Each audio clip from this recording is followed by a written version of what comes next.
Hey everyone, this is me again, Spiral King. Today we're getting into a response video to David Long and how he's in stage green despite my CM pattern and despite the other patterns that I've been illustrating. So the first thing I noticed is he has a materialistic overtone to spirituality and to life and to everything. So there's a certain amount of closed-mindedness that's present, makes it evident that his mind is not holonic, his mind is not so expansive. The next thing I noticed is he has a victim mindset. What did he say? He says, you would think that people would treat me with respect. So that's also a green remnant. It's like, my opinions are so important and you don't understand me. The next thing he does is he words things in extremes. It's either this way or it's that way. But he doesn't leave any wiggle room for like, maybe the words can't describe what you're describing. And don't give me this thing like putting things into words is the only tool we have as humans.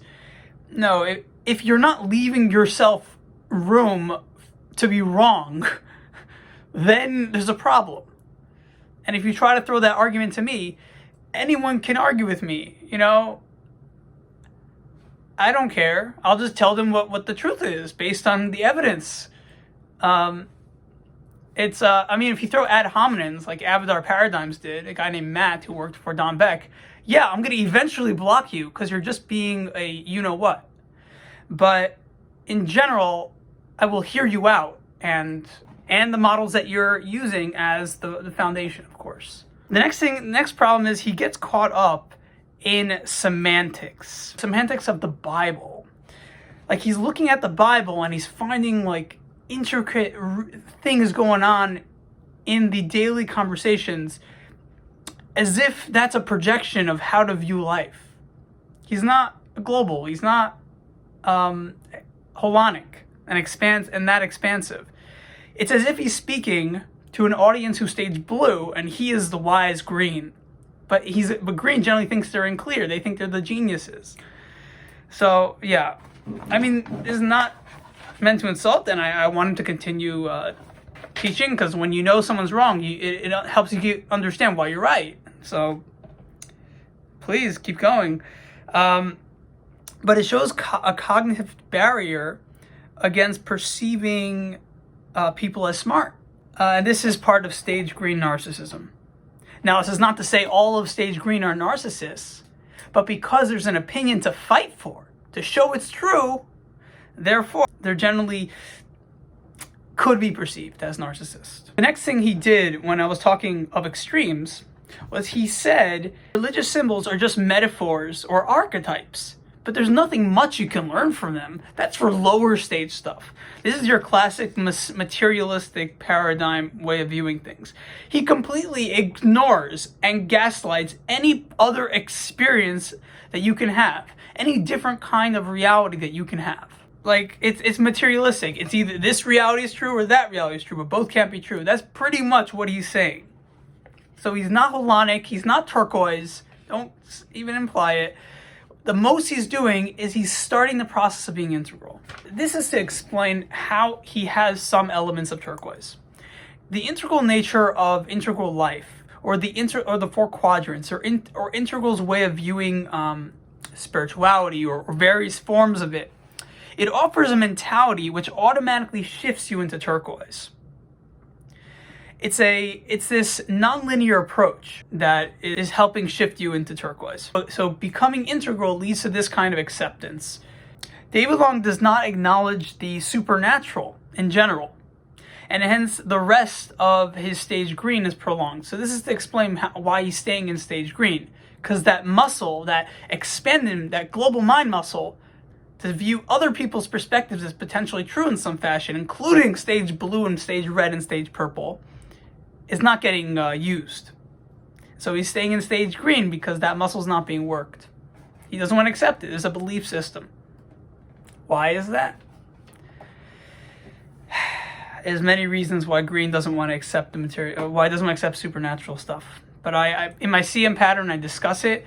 It's because they acknowledge that the materialist lens is very powerful in the human mind, and no one's going to get accepted if you speak with a broadened thought process. They also view the materialistic paradigm as mature, even though it's immature, because they're confused. Stage green is confused. Okay, so at 1440, he misquotes Ken Wilber, claiming he believes in a Hindu-Buddhist creation myth. He's using accepted sciences to understand spirituality in a way that will make sense to the public. So I noticed this a long time ago, that what he's doing is he's trying to help people who are materialistic in thinking to see how spirituality can make sense even to someone who's not into spirituality or understands the multiple realities that can be experienced or the multiple perspectives that can be true simultaneously. So David Long, he's not in choral because he doesn't have a quick multi-dimensional perspectival take on people's opinions. Like when someone doesn't make sense, I don't have to think twice that he doesn't make sense. It's just, okay, he's viewing it from a different perspective. I see that. Oh, that's so true. Yeah, I see that. You know, I mean, if I need to survive, I want to get hired. I want to show that my opinions carry more weight. You know, I'll argue, but theoretically, arguments are just for the materialistic world to believe that you're smart. But this whole way of seeing the truth of things isn't stage choral. Nitpicking every contradiction is part of David Long's problem, and it's a stage green problem. Yeah.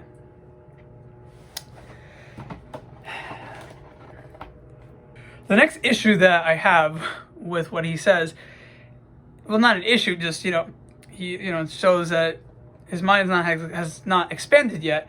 He equates omega point belief systems with pre-trans fallacies.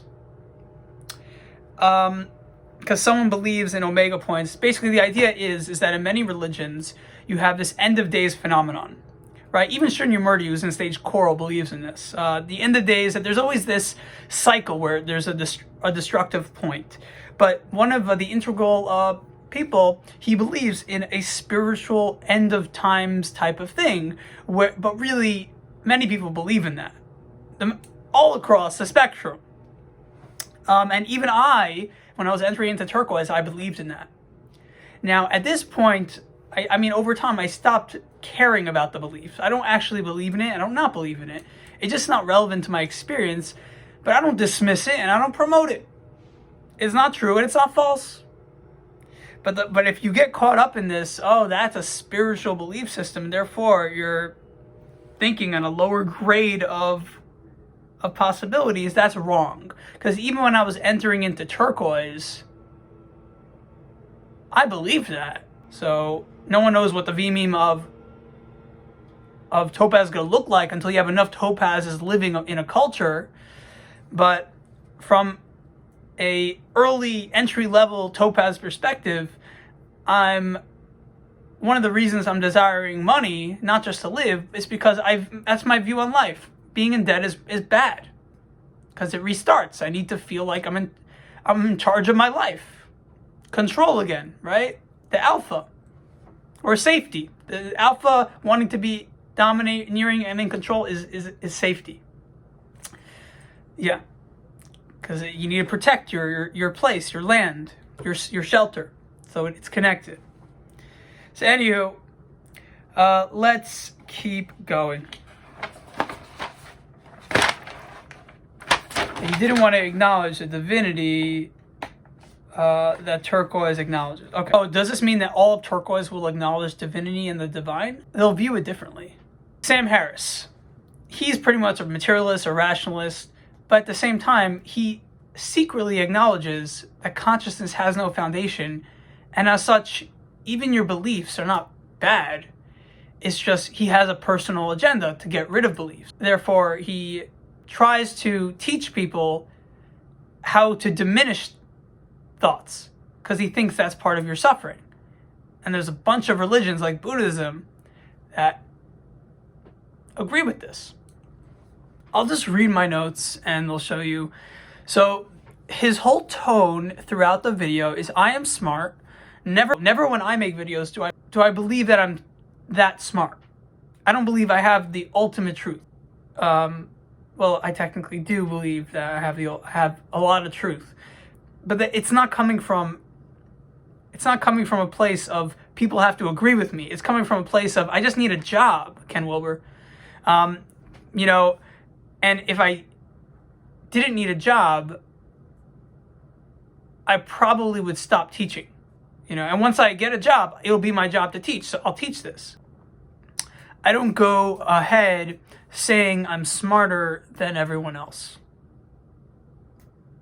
My goal in these videos is not to say that I'm smarter than everyone else. At minute 19, I am David Long says that paganism doesn't live for the greater good.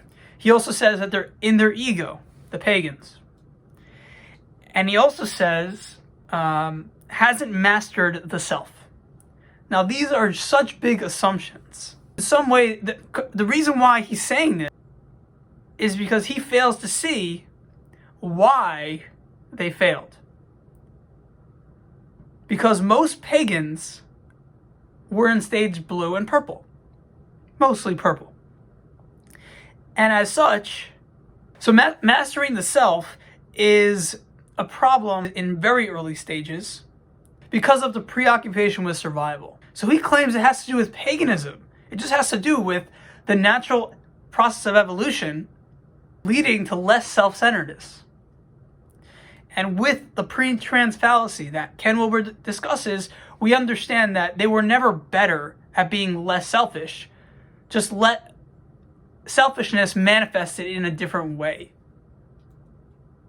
because of the needs of that current stage of survival.